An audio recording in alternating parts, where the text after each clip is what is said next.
दोस्तों ये पत्र है गवर्नमेंट ऑफ इंडिया का मिनिस्ट्री ऑफ फाइनेंस की तरफ से डिपार्टमेंट ऑफ एक्सपेंडिचर।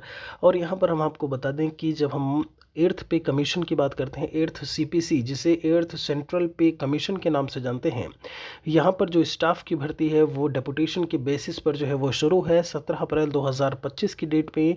आज की डेट में आप यस्टरडे की डेट में आप देख पा रहे होंगे ये पत्र, filling up the post in earth central pay commission on deputation basis. और हम आपको बता दें कि जल्दी ही सदस्य जो है वो यहाँ पर घोषित कर दिए जाएंगे। पूरी संभावना है कि अप्रैल महीने में इन्हें जो है वो डिसाइड कर दिया जाए, घोषित कर दिया जाए, बता दिया जाए। उसके बाद मीटिंग्स जो है वो शुरू हो जाएंगी कि कैसे क्या कुछ जो है वो आपको चेंज सैलरी स्ट्रक्चर में देखने को मिल सकता है। इसके पहले भी हम आपको कई वीडियोज़ के माध्यम से बताते आए हैं 8वें वेतन आयोग के बारे में, किस तरीके से क्यों कौन सी चीज़ें हैं जिनमें आपको इजाफा देखने को मिल सकता है, किस हद तक इजाफा देखने को मिल सकता है। एक प्लेलिस्ट बनी हुई है एर्थ पे कमीशन की, आप उसे जाकर के एक बार ज़रूर चेक करिएगा, या फिर आप यहाँ पर आई बटन पर क्लिक करेंगे तो भी आपको वो जो प्लेलिस्ट है वो मिल जाएगी। यहाँ पर हम आपको कुछ चीज़ें बता दें कि जब हम बात करते हैं आपके 6ठे वेतन आयोग, 7वें वेतन आयोग और अभी जो 8वां वेतन आयोग जनवरी 2026 से जिसे लागू होना है, तो ऐसे में यहाँ पर लाभ तो आपको ज़रूर मिलेगा। जो भी ऐसे में केंद्र शासित जो पार्टी है वो जिन जिन राज्यों में है वहाँ लाभ ज़रूर मिलेगा। अब ये देखने को कई कमेंट में मिल रहा था कि सर यहाँ पर ग्रेड पे की बात करें तो हमारा ग्रेड पे नहीं है, बेसिक पे दिया हुआ है तो लाभ नहीं मिलेगा। देखिए हम आपको बता दें कुछ ऐसे राज्य भी हैं, जैसे आप अगर पंजाब को एग्जांपल में लेते हैं तो वहाँ पर ग्रेड पे जो है आपका जो माफ़ी चाहेंगे जो 8वां वेतन आयोग है उससे पहले 7वां भी वहाँ पर ऐसे में लागू नहीं हुआ है अभी। तो अगर उसको लेकर के आप चर्चा करते हैं तो क्या ऐसा थोड़े ना है कि वहाँ पर सैलरी नहीं बढ़ी है, उस हिसाब से वहाँ पर सैलरी बढ़ी है, भले वहाँ पर उस चीज़ को अपनाया ना गया हो। तो लाभ सभी को मिलने वाला है, जो पेंशनधारी हैं, जो यहाँ पर नौकरी में है, सेंट्रल गवर्नमेंट, स्टेट गवर्नमेंट, सभी को लाभ मिलेगा। अब हम आपको बता दें 6ठा वेतन आयोग में हाल ये था जब हम एक मिनिमम बेसिक पे की बात करें, मिनिमम बेसिक पे जैसे अगर हम बात करें यूपी में जो प्राइमरी शिक्षक हैं, केवीएस में जो पीआरटी टीचर्स हैं 35,400 आपको देखने को मिल रहा है। यहाँ पर अगर बात करें बिहार में मिनिमम तो 25,000 है। आप पीआरटी टीचर्स की बात करें ऐसे ही आपको 28,6 to 8 में मिलता है। 30,910 और 32,000 आपको देखने को मिलेगा, 31-32 हज़ार जो 11-12 में है।